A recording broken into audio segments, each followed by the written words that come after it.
नमस्ते नमस्ते सबैजनामा है। म चाहिँ एउटा आफूलाई मनमा लागेको कुरा भन्न गइरहेको छु। अनि म एउटा पेसाले गर्दा सवारी चालक आफ्नो पेसा अन्तर्गतले गर्दा म चाहिँ एउटा सरकार सामु के हो कसो हो भन्ने कुरा चाहिँ तपाईँको सरकारले चाहिँ अहिले 1000 सीसी भन्दा कमको ट्याक्सी चाहिँ दर्ता नहुने भन्ने गरेको छ।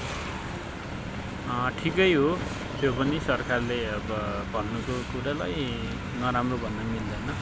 तर तपाईँहरूको 800 सीसीको ट्याक्सी ल्याउँदाखेरि चाहिँ के हुन्थ्यो र भन्ने कुरा मेरो है सरकार सामु चाहिँ सरकारले यदि 800 सीसीको ट्याक्सी आएर केही कम रकममा चाहिँ केही कम भाडामा चाहिँ जनताले सेवा लिन नचाहेकै हो अनि सरकारलाई चाहिँ कमिसनको कमी हुने भएर पनि होला 800 सीसीको ट्याक्सी रोक्न खोजेको।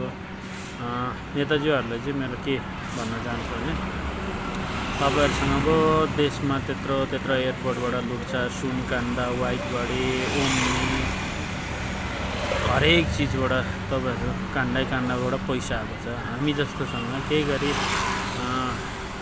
बिमार पर्यो, अर्जेन्ट ट्याक्सी चाहियो भने हामीलाई त्यो 1200 सीसीको ट्याक्सी र 800 सीसीको ट्याक्सीमा भाडा कति फरक पर्न जान्छ। एउटा 800 सीसीको फ्युलबाट चल्ने ट्याक्सीले पर लिटर 70 किलोमिटर दिन्छ भने 1200 सीसीको 1000 सीसीको ट्याक्सी ल्याउने त्यो ट्याक्सीले पर लिटर 12 भन्दा दिँदैन। अनि हामीलाई भाडा पनि 800 सीसीको भन्दा 1000-1200 सीसीको चढ्दाखेरि हामीलाई झन्डै डेढी महँगो पर्न जान्छ। अनि एउटा 800 सीसीको गाडी ल्याउँदा चाहिँ मानव सरकारले 35 लाखमा भित्रायो भने 1200 सीसीको गाडी ल्याउनु पर्यो भने 45 लाख रुपियाँ पर्न जान्छ। एकदम भाडा महँगो, गाडी महँगो।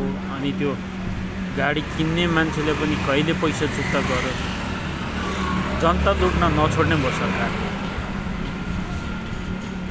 प्रदेश बनाएर जनतालाई 13% भ्याट लाएर लुट्दा पनि पुगेन है तिमीहरूलाई। बरु भनै अब त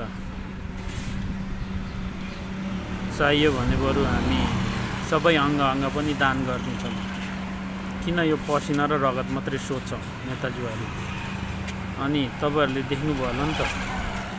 अनि एउटा कुरा, शेरबहादुरको सन्तान उपचार गर्न कहाँ जाँदैछ, कसको पैसाले?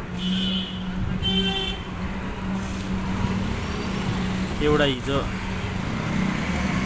जनतालाई सेवा दिन्छु भन्दै आफ्नै देशमा सुविधा लिनुपर्छ भन्ने नेता अहिले उस सुविधाको लागि बाहिर गएको छ।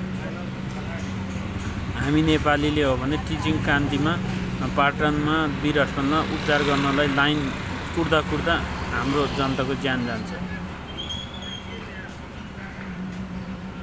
नेताहरूले अति गर्न थालेछ।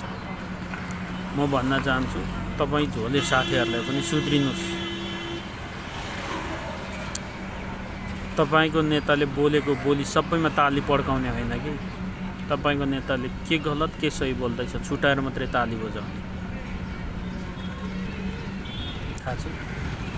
तपाईँहरूको नेताले झुटो बोल्दै गर्दा पनि तपाईँहरूले ताली पड्का भएर पनि तपाईँहरूको नायके झन् अटेर बन्दै गयो। सुधार्नुहोस् झोले साथीहरू।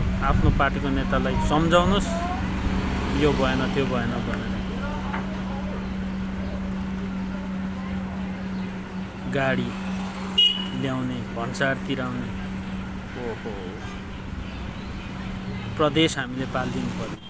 नेताको बुढीलाई हाम्रो ट्याक्सबाट गाडी किनिदिनु पर्यो भन्दा वाह नेताजी।